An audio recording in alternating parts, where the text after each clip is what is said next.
Gyasi, how can healthcare leaders get out in front of change?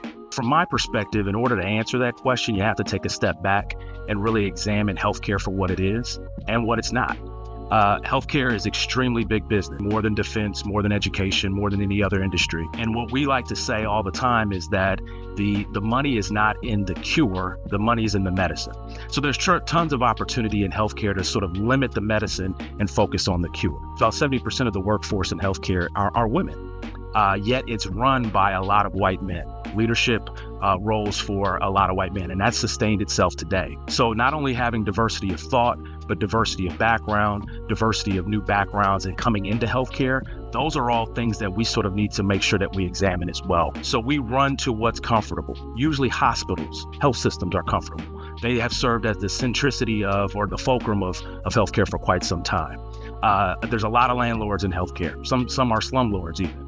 But versus the landlord mentality, we need to look at the landscape and look at the entire healthcare ecosystem for what it is and what it can be. You need to ask yourself, what did I do today to disrupt the industry?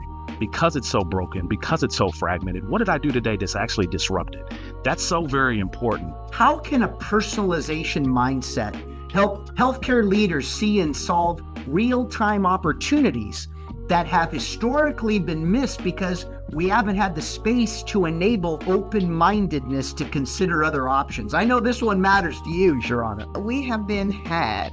So I thought about had as habituation, automation, and desensitization. We have just been sold a bill of goods, right?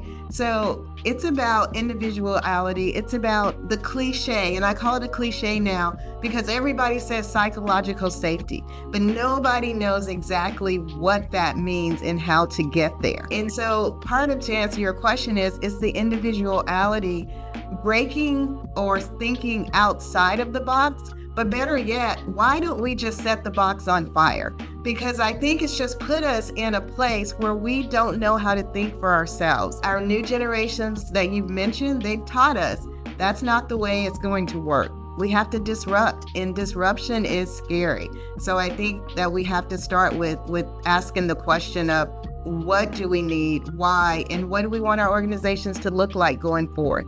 All right, Stu, what are the current incentives in healthcare and how have they contributed to the existing paradigm? We're paid directly by employers and unions to run these large primary care centers, and the focus is whole person. This system is immorally misaligned.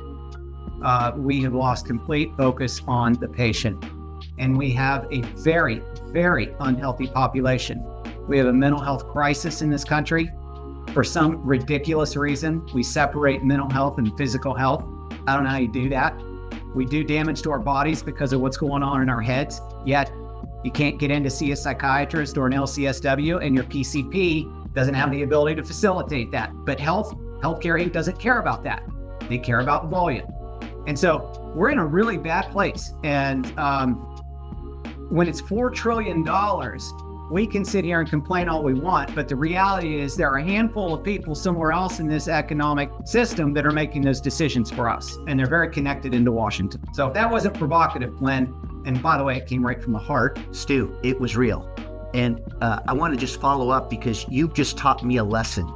While we've been shaped to think volume, how can we move to value for the patient? Well, if we've been trained to think volume, then how can we move to value for the employee? This is a fundamental mindset that we have been shaped to the way we operate and do things every day. And I'm very empathetic, by the way. I recognize that these are difficult mindsets to break free from, but the luxury of time is over.